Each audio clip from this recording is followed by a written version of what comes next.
We are recording from the ashram of our revered Guru, Pujya Atman Sri Swami Jyotirmayananda in Miami, Florida. Today is June the 4th, 2013, Tuesday evening, and tonight Swamiji will lecture on Yoga Vasishtha. This is series 2010, class number 268. And now Pujya Atman Sri Swami Jyotirmayananda.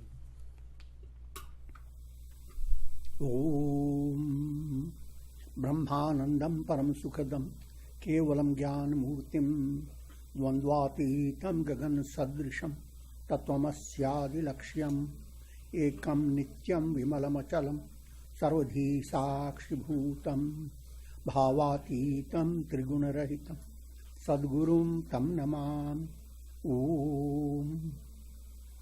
Adorations to Sadguru, who is Brahman, the giver of supreme bliss, embodiment of pure consciousness, one without a second, vast as the ether, infinite, eternal, beyond the three gunas and their modifications, the supreme preceptor. Yoga Vasistha in Upashama Prakarana Section 60.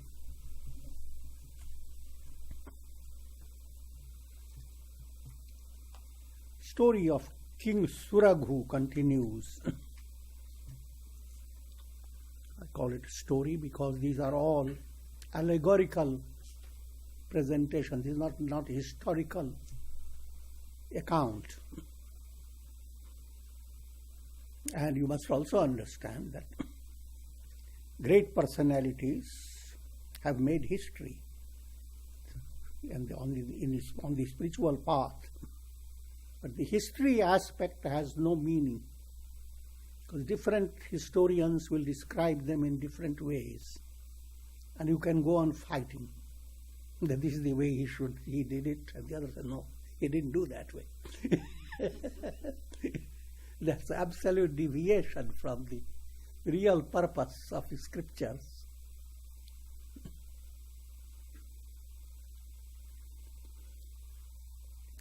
Keeping that in view, your mind is to be focused on understanding the message of the teaching. The story part, allow your mind to be entertained by it. You go through steps to come up to the roof, to have a bigger vision. So keep the steps, whichever way you are led. Some steps are circular steps. So the story comes again and again in a circle, interlacing, interlocking spirals.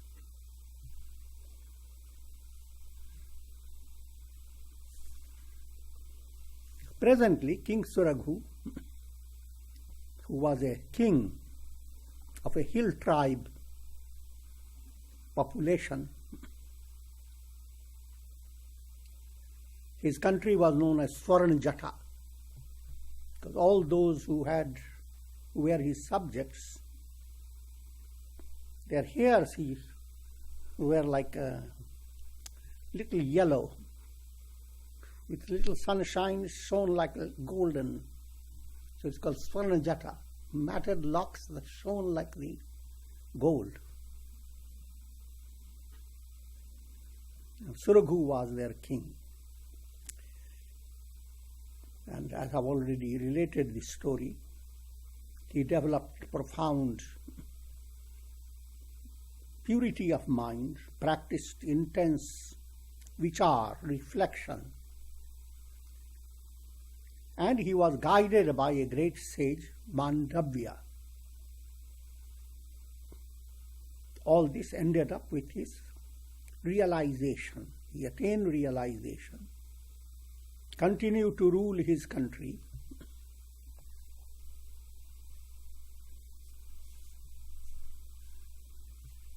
and he ruled his country for hundreds of years. Again, the scriptures are very liberal with time.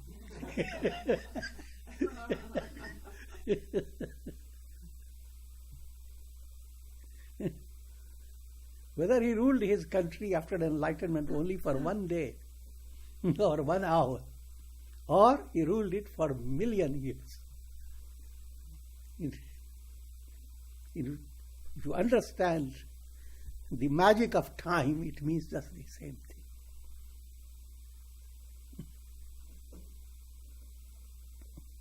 If you were to get up from a dream and say, oh, in my dream I have passed through 100 years. Those 100 years have no meaning. It's illusion, mirage within mirage. Now let's follow now. After Mandavya, Sage Mandavya had given him all the teachings, the king went on reflecting, practicing vichar, because the ultimate attainment is by your own inward reflection, focused upon discovering who am I. I am has been the most prominent aspect of your life, your personality. It has been your center.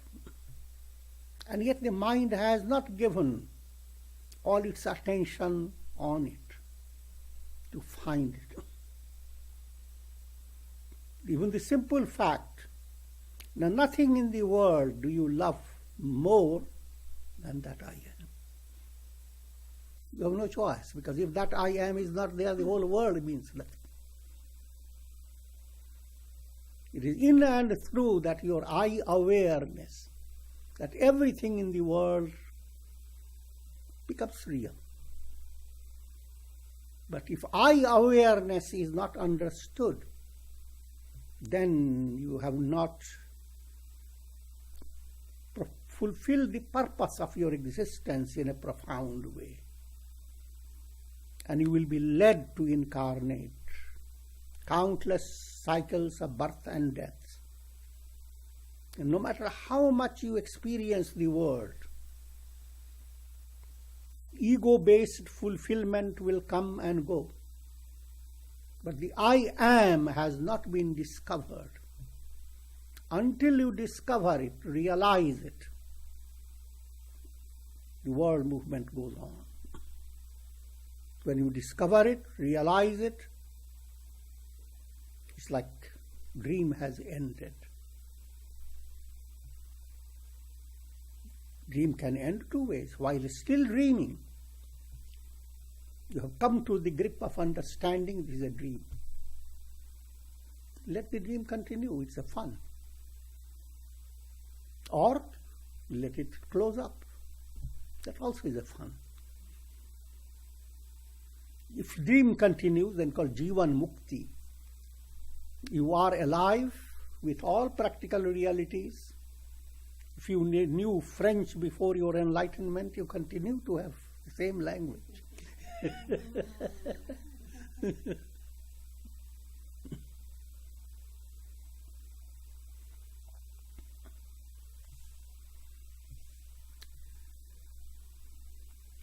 Now, focusing on vichar, how the mind should pursue a rational way of understanding.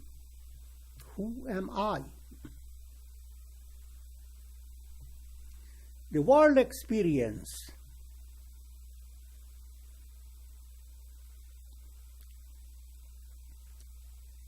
is a magic show based on chit, pure awareness. Pure awareness has become mixed up with a magic cinema. The result is chitta, chit with magic.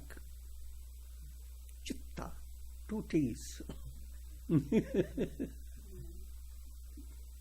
Just break one of the T of the chitta. It's pure awareness. So the entire purpose of your existence is just going after that T and removing it.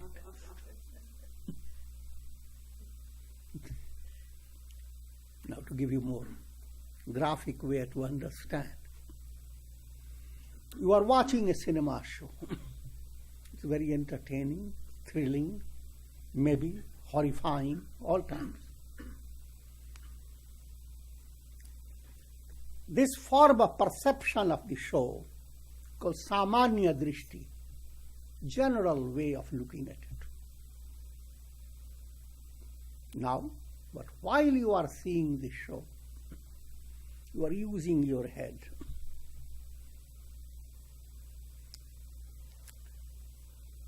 And you begin to whisper to people near you, look, that Dracula has put on tomato ketchup.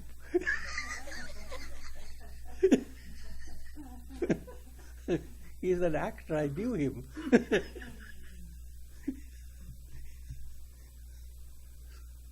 Cinema show is the same. But your mental experience out of it is different. You are being entertained by how these actors are playing their role.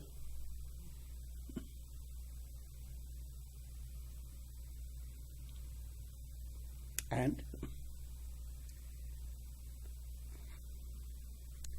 you can now come to another level of understanding, that in between the two frames, because the projections are going continuous, you are directing frame after frame on the screen in a certain speed.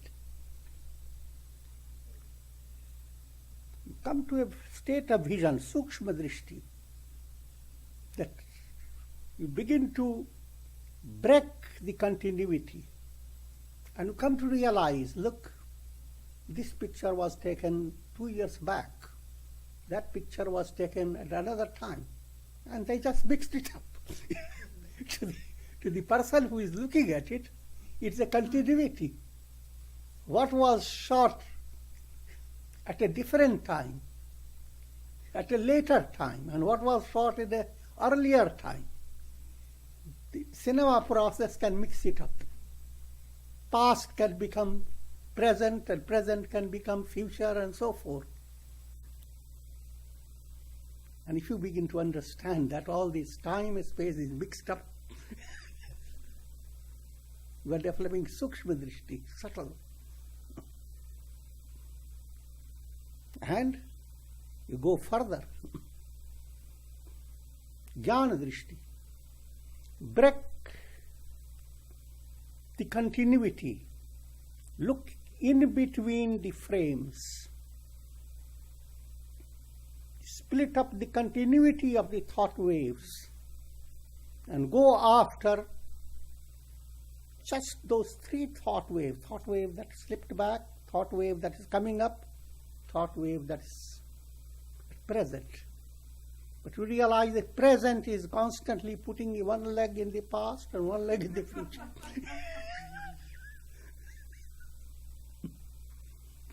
Tear up that. You will be amazed that then you are looking at the screen that has never been touched by all that show. You have the revelation. Follow similar in relation to enlightenment. All world experience is a cinema show. Mind constantly creating thought waves. You have some understanding of stillness of the thought waves. In deep sleep, thought waves become obscure due to increasing tamas. See, you've seen a cinema show, suppose the light becomes withdrawn. Show continues, but you don't have the distinctions, don't have the story. Deep sleep gives you that idea. In other words, you have some experience. If you analyze your waking, dream, deep sleep, you have an experience of the magic created by your mind. How the mind, with succession of thought waves, keep you busy with past, present, and future. Your whole world of expectation is based upon this illusion. And in this world of illusion, every attainment stretches out in time. You never know when it will be fulfilled. But no matter whenever it is fulfilled, it is another projection. Transcending all this mirage of fulfillment and not fulfillment, transcending that is pure awareness, the screen. And the key to that screen is in between your thought waves. Pinch it. That can be done by subtle intellect. That can split, as it were, two frames and allow your attention to be focused on the screen that has been the support of countless cinema shows.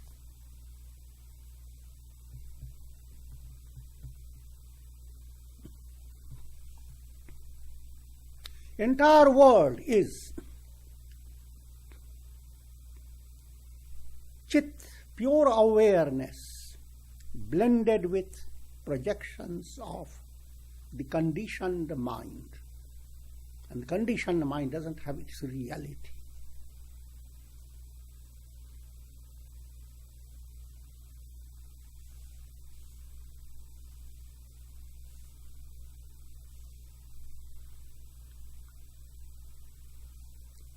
Enlightened mind implies that you are always aware of the only reality, the screen. Projections are kind of a playful, mirage-like expressions.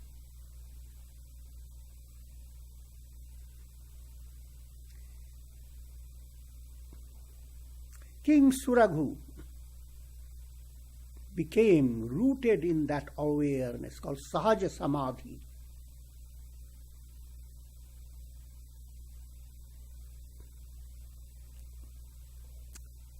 In all movements, sitting down, walking, meeting people, ruling the kingdom, eating, being entertained, facing challenges, fighting his enemies.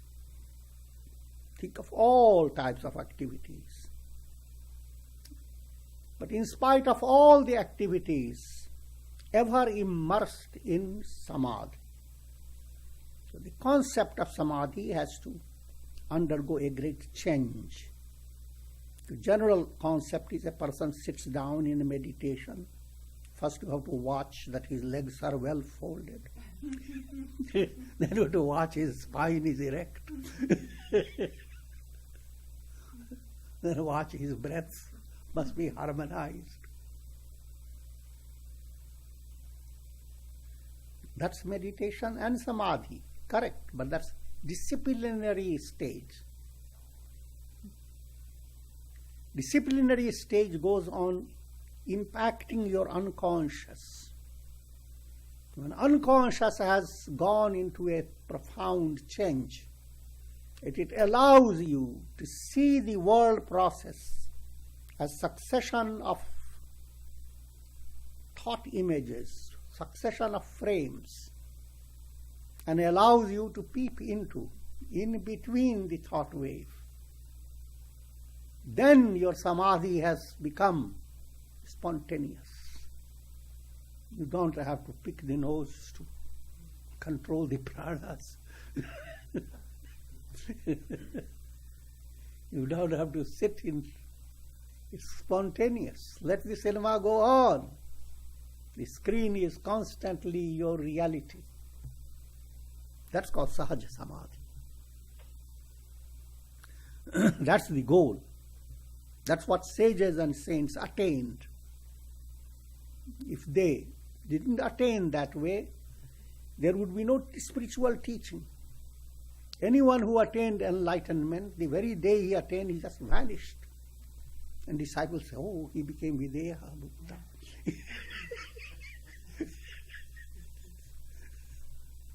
There will be no literature created by enlightened sages.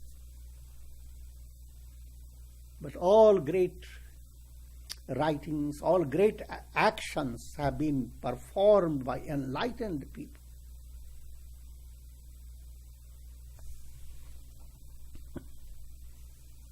So therefore, enlightenment is not being stripped of practical reality, but stripped of your being involved in that practical reality in a deluded manner.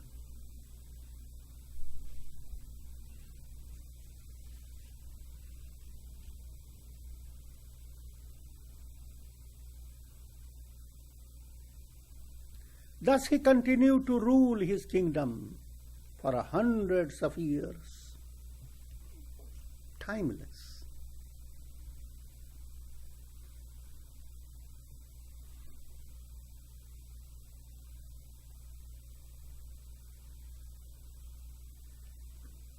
And in course of time, of course, he became bodiless.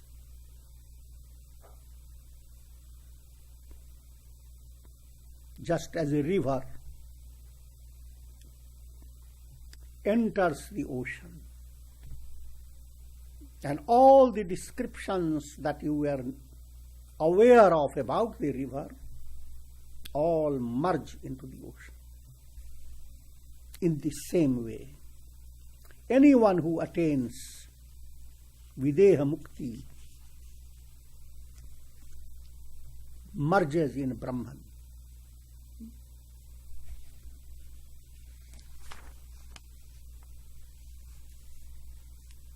In the next section, there is a flashback of the story. While he was still a Jivan Mukta, enlightened king, a long-time friend, boyhood friend, or a friend from ancient time, came to meet him.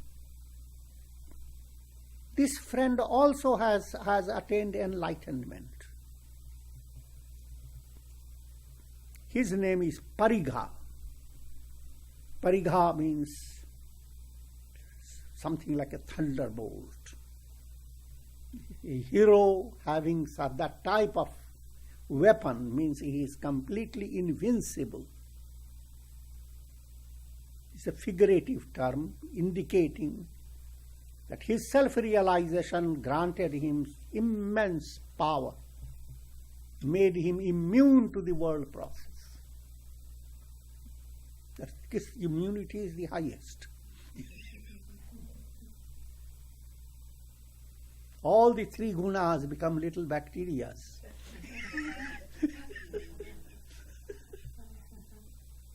And you are immune to.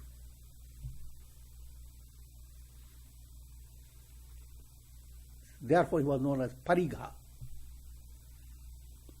Another name also became attached to him because in the process of his sadhana, he ate nothing but leaves. Of course, many people today will interpret leaves must have been wheat grass.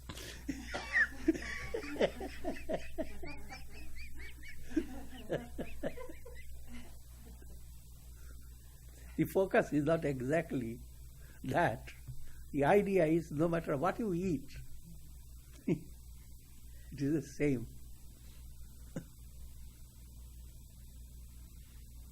And just to deviate from that, I can give you a story from the Puranas.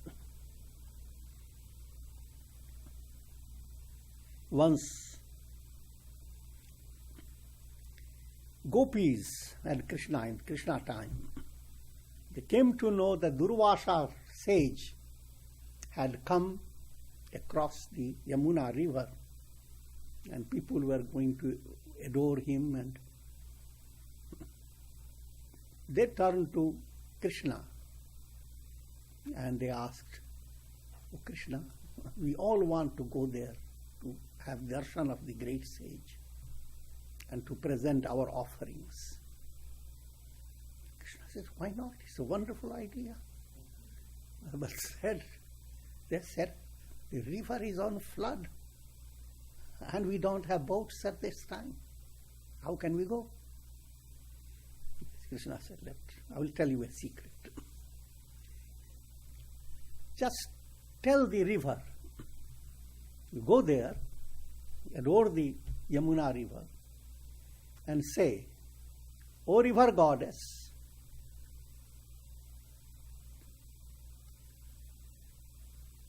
if Krishna is not attached to any one of us, he is completely untouched, an absolute brahmachari, then give us passage. And immediately the river calmed. They crossed over the...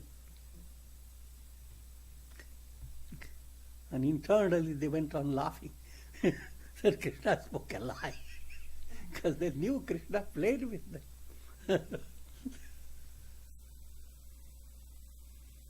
And then they offered their food to Durvasa. And Durvasa ate all the wonderful pakoras and puris. He has immense stomach. And blessed them. But then they said, now we have a problem, O sage.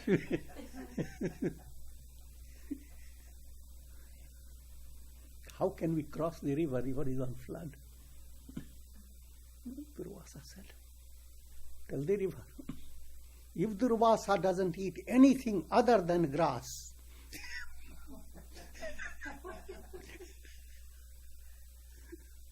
give us passage. They didn't need to discuss anything more with Durvasa. Knowing his temper, so just moved away. Said the same thing to the river. The river gave passage. When they came to Krishna, they had a double complaint. He said, you people who are sages, supposed to speak the truth.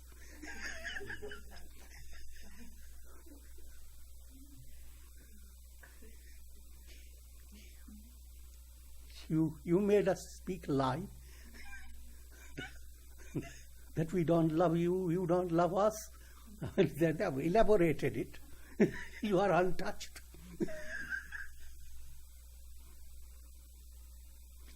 And then we saw with both our eyes what Durvasa was eating. Even our noses witnessed this fragrance coming out of his mouth. And then Durvasa says that he has eaten nothing but grass, not even spinach.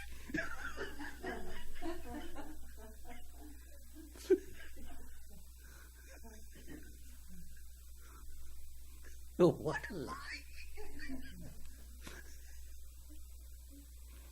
Of course, it took some time for Krishna to explain to them.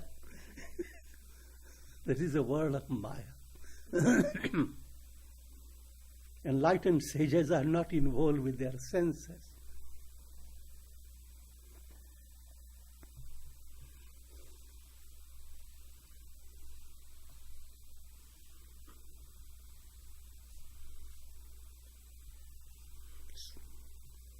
So that's what I was explaining. Paranada, that friend of Suraghu, who comes from Parasic country, Persia, who was also known as Paranada, he ate nothing but leaf, implying he brought his mind to high level of Vairagya, dispassion. The mind was not interested in Vishaya ras. Delight comes in two ways. Something you put in your tongue, your nerves are bringing you some type of a thrill, and your mind is thinking it is tasty and I will get it more. I will go to Switzerland and will go to certain hotels and these foods are there. It is called vichar. I'm just elaborating only one point. Pleasures of the senses are boundless and the mind goes on enjoying it, thinking about it with great gusto, great love. That vicharas,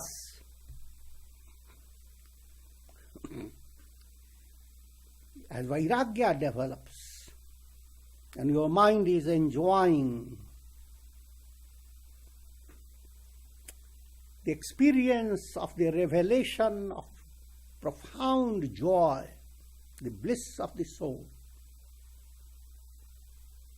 the contrast between vicharas and the experience of the self is like shining sun and reflected sun creating so many phenomena. Big contrast. A mind that is so interested in the reflected sun is vicharas. End result of this, it is transient. You are constantly leading yourself from illusion to illusion. You are experiencing frustration after frustration. But consider all that to be just a straw. Say to yourself, I'm just an eater of straw. Paranada. That's the qualification for moving to enlightenment. That's why Vairagya is defined. An aspirant who has developed dispassion towards the entire three lokas, from a straw to Brahma loka, from Brahma, all attainments that are just like a straw, little, and attainment of Brahma loka, of a mighty mind and tremendous success. The entire range of attainment possible in the world of relativity. You view it worthless. Not even a green straw, it's a dry straw.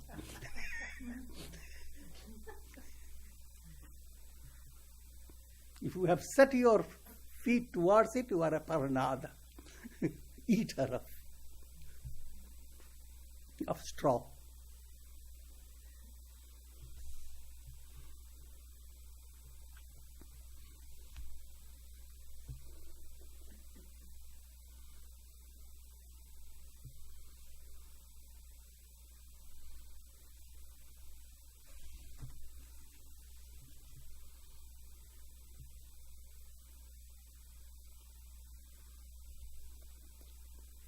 Sri Rama had asked, O sage,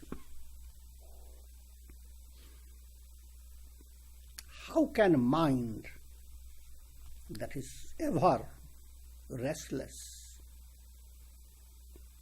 how can mind be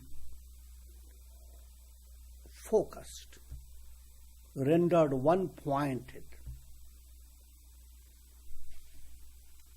And Vasishtha, to answer that question,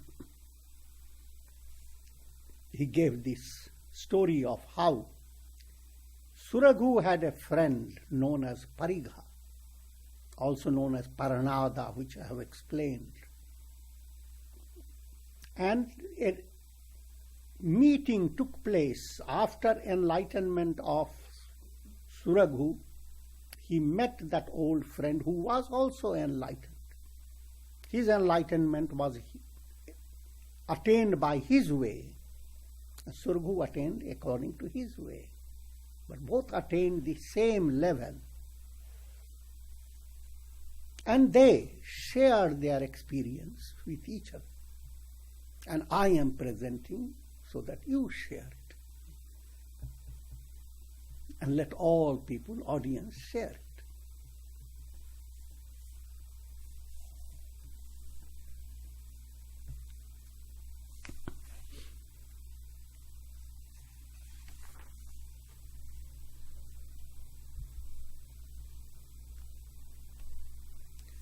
Parigha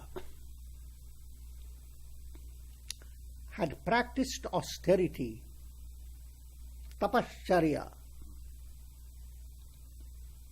for 1,000 years.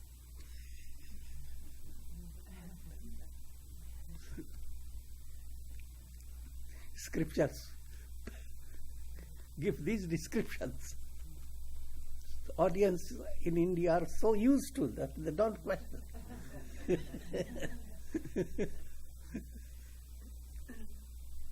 They tell the story.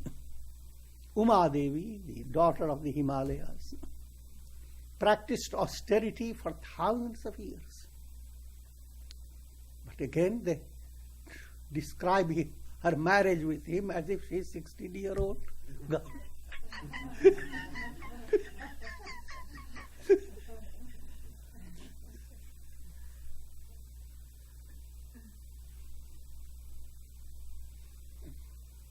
The idea behind it, 1,000 years means intensity of experience.